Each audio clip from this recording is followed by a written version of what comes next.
kendo gin manyaka wang'igo na mbele ka to kwanyal kao ni sirikal en jasik japiny kamano ok di timre ema ni kit goyruok modar mondo bedie emopogore gima chenda e nyasadi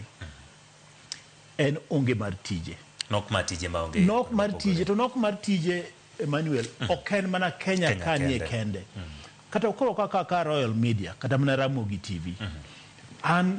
kang'iyo jok mapani undeko ka Ramogi TV ka matiyonu ok ukal dhano 100 to bende ng'eyo maber ni ega ka ega ok umed jok mokala bich ne pok okawacha bich ma Jaramogi TV ma nigi kala bich makalo kwan mara bich atiga auchiel ok umed ne pok umedo jok mokala auchiel ega ka ega kora penju ka Ramogi TV en achiel kuom kembe mandiko ji to ega ka ega ok undiki jok mokala kata mana auchiel koro jok mamoko gin gibroido tije kanyo e sirikal kani bende ni mana tije metimango mikwano koro gini en tabu e piny mangima to Kenya ka adwa tude gi wach mar uchumi mano be point madwa tieko Kenya ka owinjo waloke paro ni to weche mag youth ere ka nyalo timogi you know President Ruto chakre nodonji nowacho ni odwa timo wach affordable housing mondo mi omed ndiko yudhe apani osendiko kanyo bende oting'o nyithindo weche mag digital jobs weche mitimo computer kanyo bende okawo jomoko to ok nyalo mano pod ok oromo mano pod ok oromo ok bi kawo ji sani nyo President Orlando wach mar kazi kwa vijana kazi mtaani nyiwinjo kolando tijedi en 100,000 to nyithindo mon godo kalo 2,000,000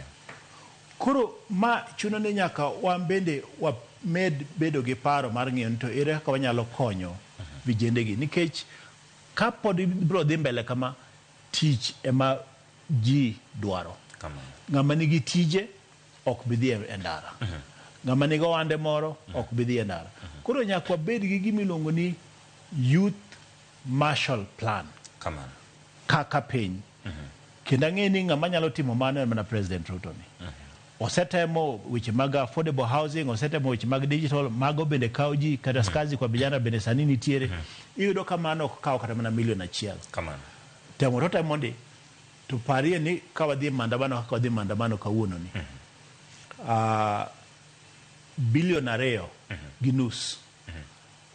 ok bi circulate ok bi choki odichieng' makawuono mano weche miteno kod chiemo moro wadoga ne Kisumo matin wagombo Ishmael Gen Z wacho ni un rudderless nyalo bedo ni gin rudderless kata gin gionge ng'at motelo negi bed ni manyalo bedo achiel kuom ohinga mamiyo koro winjogi kata dwaro kawo duondgi kata kawo kaka jogo manigi weche mapek magiwacho ok tim nikech dwaro ni ng'ato nyaka bed ni loso e logi kwang'iyo gi weche manotimore odiochieng' mar Sabasaba nitie jotelo mano maki oganda jo Kenya no maki moko nowito ngimagi bende gin gisekawo yo makare mar mondo mi winji duondgi kose nena ng'anyo magitimo e tok tent to kidwaro mondo koro ji obed piny to kendo koro giringo mano gimok kidwaro mokwongo President Ruto nyaka ng'e ni kwe mar piny Kenya gi arita maber mar piny Kenya nitiere lwete kaka president. Ma ok en sama koro ikawe political brokers kata ikawe achudhe mag siasa jok machalo chwar ni mamoke law ng'ato ma kata inindo teno nyodhi anyodha to nyise ni ininda kama inindeno. President koro nyaka wuog kama oninde mondo ng'e maber ni piny Kenya ok ni kama ber. Emmanuel wuoyo gi ng'ama odenyo tek wuoyo gi ng'ama is hopeless kata ng'ama geno ne oseduono tek wuoyo gi ng'ama ok winji duonde tek makata sani debed mani yani machwanyi ok anyal wuoyo kodi ma wawinjre wach ma watudre wach kapok awinjo ywak mari ojende osebedo ka ywak ni gidenyo gionge gi geno gionge gi tije to gineno ka jotelo to yaka mwandu mag sirikal to gineno ka jotelo wuoyo mana kodgi gagoko kendo e yor mar achaya tineno mana keto ka jomoko bende nyisogi niya ni wan wabiro mana gou gi bunde mondo wanegu kidwa tugo. Ineno ka moko bende chodho negi wach, ka dhiro negi wach kosigo, ka nyisogi ni unu e online kama untiere cha onge gimunyalo timo. Iyudo ka moro bende chak wacho niya ni kod wero kod okwero pod wadhi dhi tutam. Ing'e ni piny mar Kenya sani kamochope, ker President William Ruto onego bed ni en ok odonjre conversation moko mineno ka achude mag siasa odonjre makete niya ni one term, two term, kia ni no term limit, kia nang'o, tam mang'eny gi. En ok onego bed ni odonjre kaka ker. Ker mar piny Kenya sani onego bed ni ng'iyo, opiem gi manifesto mare.